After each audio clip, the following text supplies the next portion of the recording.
Hello everyone, Scott here from the ClassicElite.com podcast, and today I'm going to take a look at Splosion Man.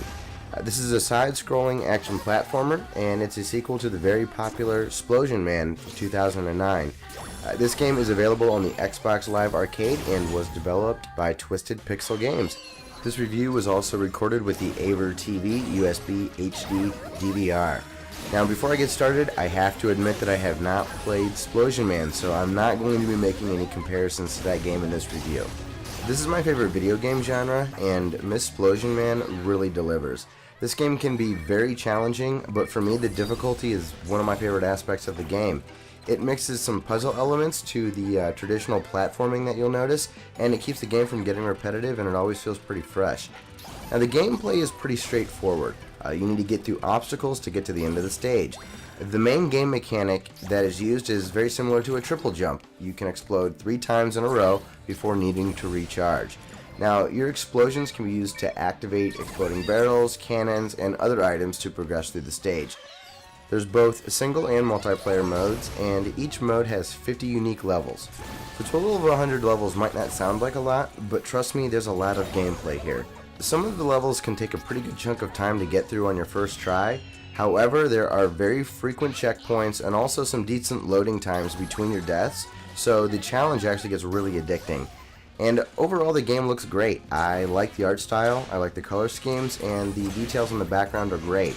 This is fair warning though, because there are going to be times where explosions and shattering glass and all the craziness on the screen are going to cause you to lose sight of Splosion Man, and this can be pretty frustrating, but luckily it doesn't happen very often.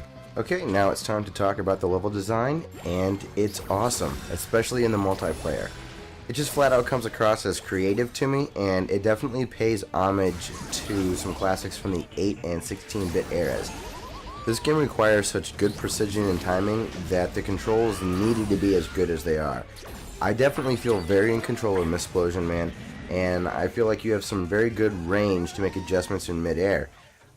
It's been pretty rare that I felt like a death was cheap. It's amazing how fast 3 explosions get used up when you're trying to get to ledges or trying to hit a target very accurately. So anytime it felt like a button didn't respond how I wanted it to, I'd always realize that it was just because I was out of explosions.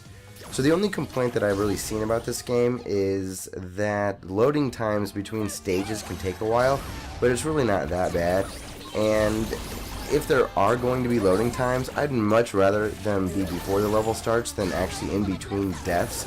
These levels are not short, and some of them can take quite a while to get through, as I had mentioned before, so you're not going to feel like you're sitting there waiting for levels to load constantly. Lastly, I have to talk about the music and sound. The soundtrack is great. It has some very upbeat songs that really match the feel of the game. But I have to say that my favorite part is definitely the hilarious pop culture references that are from the 90s and early 2000s, and Splosion Man will blurt these out throughout the game. They're really fun to try to identify, and don't worry, this effect is adjustable. There's a lot more that I could talk about when it comes to this game, but I think I've covered enough to give you a sense of what I think.